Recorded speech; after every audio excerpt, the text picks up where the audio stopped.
நம்ம இந்தியால stroke awareness எந்த இடத்துல இருக்குன்னு செகண்ட் பிளேஸ்ல ஸ்ட்ரோக்னால ஆகுற டெத்தும், தேர்ட் பிளேஸ்ல ஸ்ட்ரோக்னால ஆகுற டிசபிலிட்டிஸும் தான் இருக்கு. என்னப்பா சொல்ற?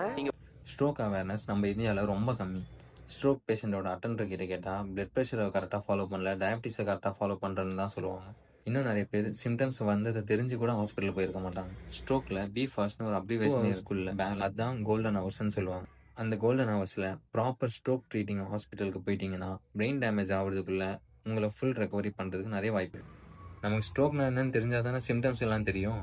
எல்லாரும் ரீல்ஸ் பார்ப்போம், சீரிஸ் பார்ப்போம், ஆனால் யூஸ்ஃபுல்லாக ஒரு விஷயத்தையும் பார்க்கறது இல்லை.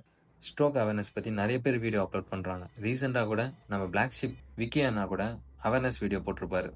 சரியாயிடும் விட்டிங்கன்னா உங்களுக்கும் ப்ராப்ளம், சுற்றி இருக்கிறவங்களுக்கும் ரொம்ப கஷ்டம். ஃபிங்கரை கூட நீங்கள் நினைக்கிற மாதிரி அசைக்க முடியாமல் போயிடும். ஃபேமிலியோட பேக் போனாக இருக்கிறோம்னு நினைக்கிற நீங்கள் ஹெல்த்தில் கேர்லெஸ்ஸாக இருந்துடாதீங்க. முடிஞ்ச அளவுக்கு இதை ஷேர் பண்ணுங்கள்.